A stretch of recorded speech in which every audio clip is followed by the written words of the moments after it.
Hey subscribers, and welcome to my Raw review for October the 1st, 2012.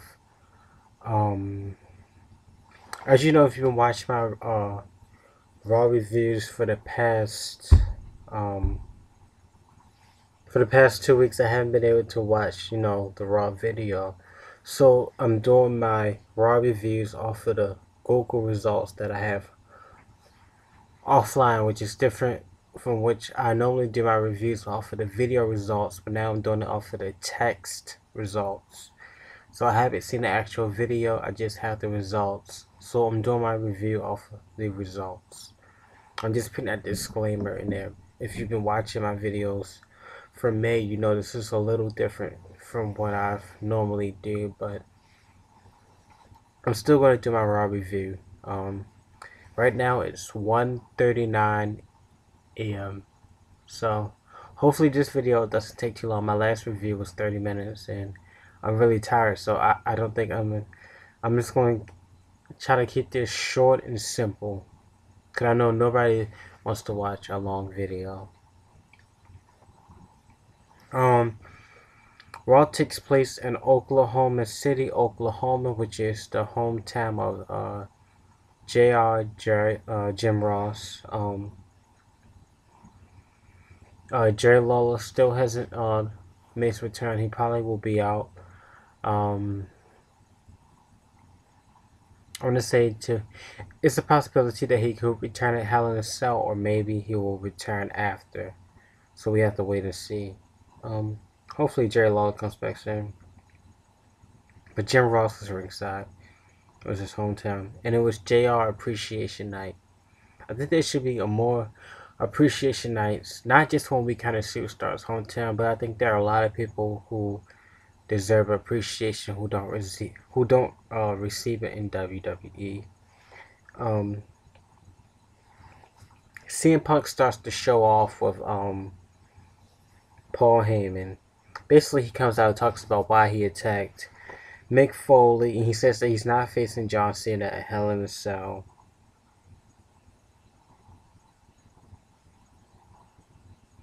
And then Vicky comes out with Dolph Ziggler, and basically they're blaming AJ for all their problems, which AJ does suck. AJ is a horrible Raw general manager. She shouldn't have ever left the Divas division. She need to go back, because the Divas division is weak right now. I can do a whole video about how the Divas division is weak. I probably will do that this weekend.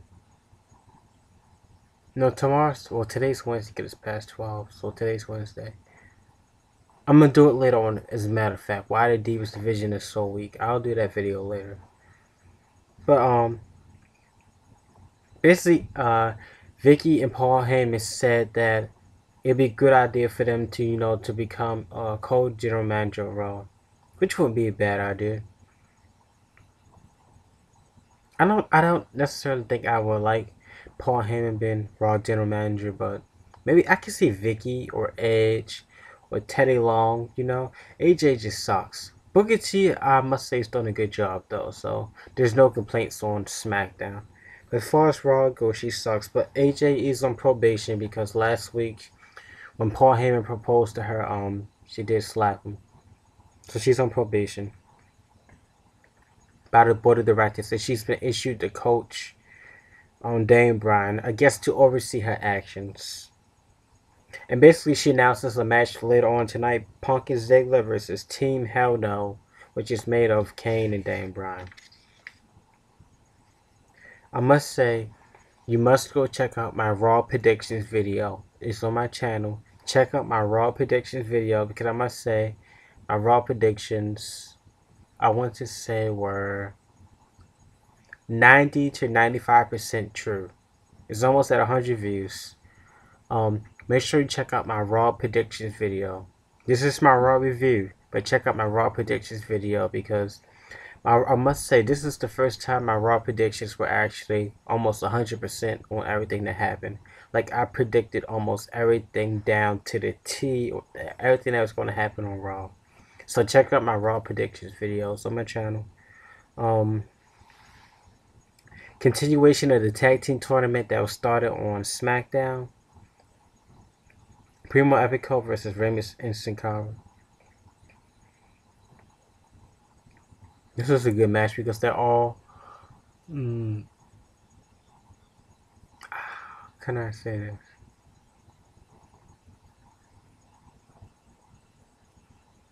This is a good match because they're all, I guess you would say, luchadors in a way. Even though Primo Epico don't wear a mask, it's still that Latino heritage. So this was a good match. Obviously, Sin Cara is very impressive. I know some people like to pick on Sin Cara because he botches his moves up or whatever, but this was a good match.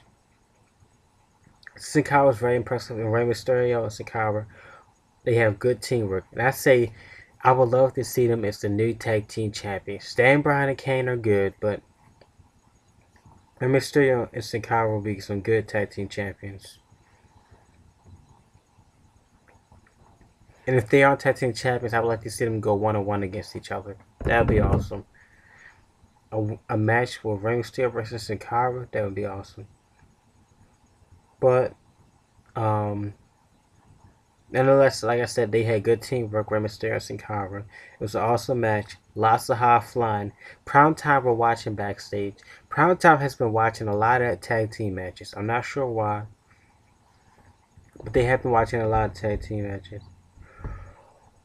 Oh, excuse me, I'm tired. I'm not sure what that means. Do I think that Sin Cara and Rey Mysterio could defeat Prime Time? It's possible. Prime Time are a good team. They are cocky though, very very cocky. But um, you know, it all depends. I'm not sure why they're watching, but I would love to see Rey Mysterio and Sin Cara win the tournament. So they won the match. It was around 10 minutes. Then we had Brodus Clay versus Antonio Cesaro.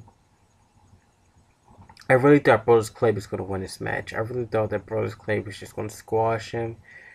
But I must say, Antonio Cesaro, he's been impressive ever since he won that United States Championship. He's had it for about 2 months. I would love to see Santino win the United States Championship back. But, it is what it is. It was a very quick match. I must say those rugby skills are coming in for Antonio Cesaro. He's able to pull off the win in about 3 minutes. So Antonio Cesaro beats Brodus Clay. Then we have The Miz versus Zack Ryder. It's good to see Zack Ryder on Raw, a main event show. He's normally on Superstars, so it's good that he's back on SmackDown. Back on Raw. It's good to see him on Raw. And side note, Larry King was the social media ambassador for Monday Night Raw. We had last week, it was Chris Angels. We had Charlie Sheen. We had different people tweeting about Raw to promote Raw to get the ratings up, basically. Zack Ryder was impressive during the match. His skills are improving. Some days, some weeks he's doing good. Some weeks he's not. Excuse me. Like I said, Zack Ryder has a huge fan base. He has a good fan base, but his wrestling skills aren't all the way there. And I think he's been in the WWE long enough where he should be World Heavyweight Champion by now. He's been there, I want to at least say, he's been in WWE for like 5 years. Because he was an Edge head with Kurt Hawkins. Remember when Edge had the Edge heads? That was like 2007. That was 5 years ago. He hasn't been a WWE champion. He hasn't been World Heavyweight Champion. What have you been doing all this time? Like, this kid needs to step it up if he ever wants to make it big in this business. But it was like a 5-minute match, and The Miz was able to pull off the win, which is good. I don't really like The Miz too much, but he won the match, so you can't complain about that.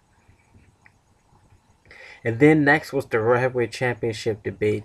WWE has been copying the Republican Democratic campaign trail. They've been mocking everything on Raw after it. Like, you remember doing the Republican. If you're a Republican watching this, which I highly doubt any Republicans will watch this. I don't know. Maybe.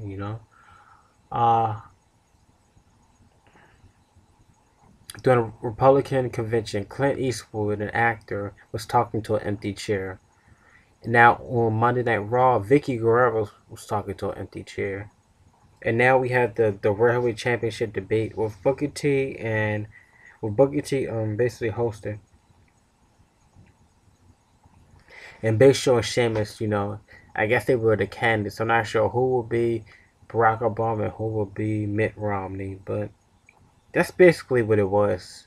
If you didn't see the connection, that's what it was. So WWE has been copying the campaign, like the Democratic versus Republican trail, almost really. Um, Basically they were answering questions, answering Twitter questions. Sheamus showed the top video of him winning a Rey Mysterio match. It was basically to promote Hell in a Cell, really. They're doing all this hype is for Hell in a Cell because you know why? They want people to buy the tickets and they want people to buy the pay-per-view on on demand or whatever you want. They're doing this so you will buy all the merchandise so they can make money. They always do this whenever pay-per-view a main pay-per-view is coming up. They want you to buy the tickets to go there. They want you to buy the pay-per-view or on demand if you have Comcast or whatever. So basically just doing this to promote Hell in a Cell. That's all it is. And they're going to be promoting it for about the next 2 weeks. So get used to it. That's what they do all the time.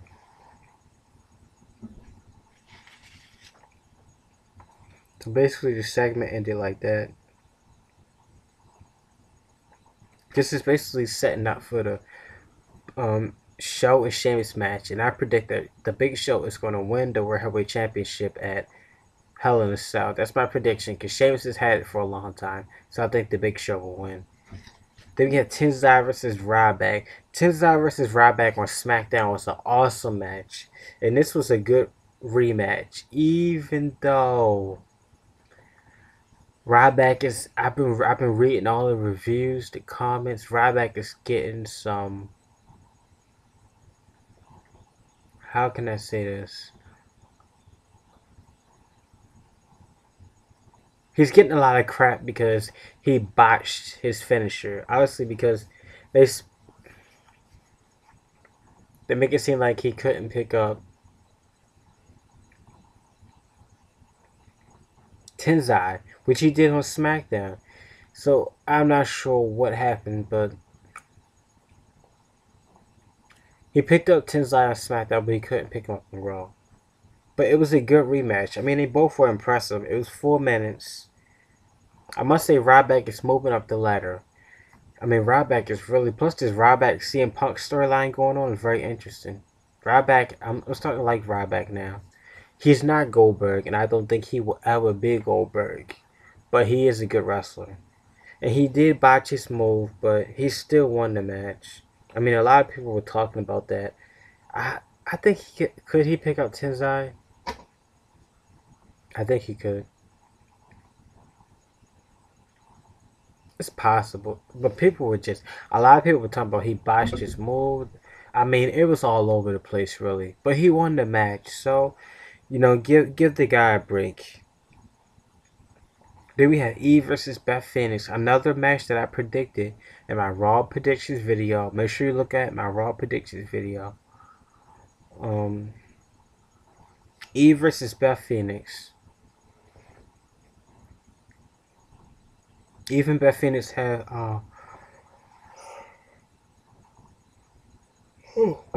even Beth Phoenix has some issues because he tried to suspend Beth Phoenix indefinitely because on SmackDown because whoever attacked Caitlyn and other champions had blonde hair. And basically Eve singled out Beth Phoenix when also Natalya has blonde hair also. So basically they have rivalry going on. And I personally thought that it was Eve that attacked Caitlyn and not a champion. But the surveillance tape says that whoever attacked Caitlyn had blonde hair. Eve could have put a blonde wig on. Who knows, But it was a 5-minute match. It was a good match. It was a good chance for Beth Phoenix to let out some of her anger that she's been holding in since SmackDown. And this isn't the end of Eve and Beth Phoenix. There's more trouble to come along.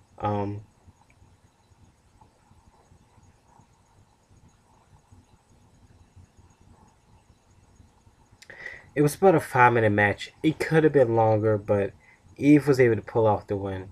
Eve was just dominant. She was just fierce, and she had what it needed to win the match. But I can guarantee you that this Friday Night SmackDown, Beth is going to be coming for some more payback for Eve. So Eve better watch her back. Then we had Santino Marella versus Heath Slater. You know, two guys you normally see on Superstars.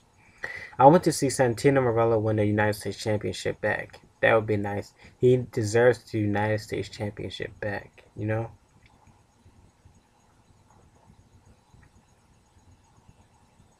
But it's Heath Slater who had Drew McIntyre and Jinder Mahal ringside. You know, Heath Slater, Drew McIntyre, and Jinder Mahal, all people superstars. Like, I mean, they really aren't doing too much. In my personal opinion, they should be released to their contract, and we should bring back John Morrison. That's my personal opinion if I was running the show, but I'm not. I must say that I was very impressed with Heath Slater's skills in the ring, and I must say that I was very unimpressed with Santino Marella because I don't know if Santino Marella, you know, he has his ups, he has his downs. You know, I don't know if it's due. Santino Marella isn't succeeding really in the WWE. And I don't know if it's due to the fault of himself or if it's because WWE isn't using him correctly. But something Santino Marella, he used to be, you know, a top guy, and now he's just like one of those low, you know, D-list wrestlers.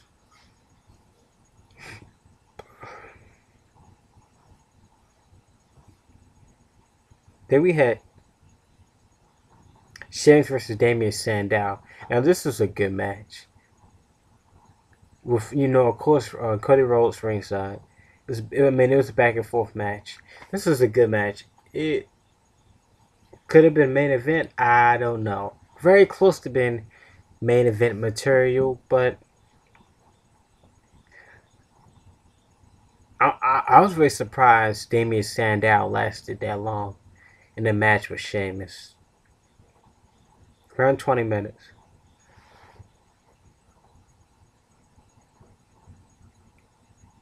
I mean, I don't really like Damien Sandow. To me, he's a fake Chris Masters. That's what he really is. The guy doesn't really. To me, he doesn't seem like a wrestler. He just seems like an aggressive person. He doesn't really have any wrestling technique or style to me, so it's hard to make a judgment on him. Even though, not necessarily judge him, but it's hard to receive an opinion of him, I should say. It's around 20 minutes long, and I mean, Damien Sandow, he lasted in the match with Sheamus, so obviously you have to respect the guy for that. Cause there's some guys who can't even last a minute in the ring with Sheamus, but he's able to go toe to toe with Sheamus, which is good. Very good for Damien Sandow moving forward in the company. But Sheamus, you know, he's the Great White, and he's able to pull off the win with not one but two Brogue Kicks. A Brogue Kick for Damien Sandow and a Brogue Kick for Cody Rhodes. I know they won't be happy about that, and this Friday you're going to hear about it on SmackDown. And then next we had the JR Appreciation Night, hosted by Michael Cole. Um, but before JR can even talk, CM Punk interrupts. Basically, he comes out and says that he wants to respect and he wants JR to give him respect. You know, it's just the same thing that's been going on for the past 2 months. CM Punk every week, excuse me, comes out and says he wants respect from everybody. It's the same thing every week. I mean, we need something new. CM Punk starts the show, he ends the show basically saying he wants respect. How he's the WWE champion. You know, it's the same thing over and over, week after week. Basically, he forces JR out of the ring in his hometown, But luckily, Ryback comes out to save JR, in which Punk is forced to retreat to the backstage. I would love to see CM Punk versus Ryback, or Ryback versus John Cena, or Ryback versus Randy Orton. Ryback is a new force in the WWE. It's a new force to be reckoned with. So I want to see Punk versus Ryback.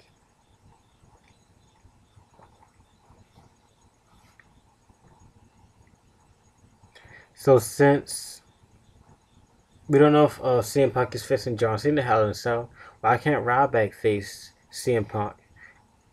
If he became the WWE champion, I don't know what I would think about that, because I can't imagine Ryback with a championship belt, but that would surely be interesting. I just want to see where this Ryback and CM Punk storyline goes. I can't wait to see Ryback versus CM Punk. That would be an awesome, awesome match. Then we have Del Rio versus Kofi Kingston, R-Truth, and Little Jimmy. It was a good match, 8 minutes. It could have been longer, but Del Rio ultimately pulls off the win. And then we have the main event of the match. Main event of the night, we have Dan Bryan Kane, known as Team Hell No, versus Ziggler and Punk. Round 20 minutes. AJ was a special guest referee. And through Kane and Dan Bryan's difficulties, they were able to pull off the win. And the show ended like that, with them arguing over who's the tag team champion. I'm really surprised they've been able to hold on to the belts this long, because they are really dysfunctional, and Dr. Shelby's treatments aren't really helping them at all. It seems like each week they get angry and are more dysfunctional and more crazy, and who knows. But this is all to blame on AJ. AJ started all this. But the show goes off like that.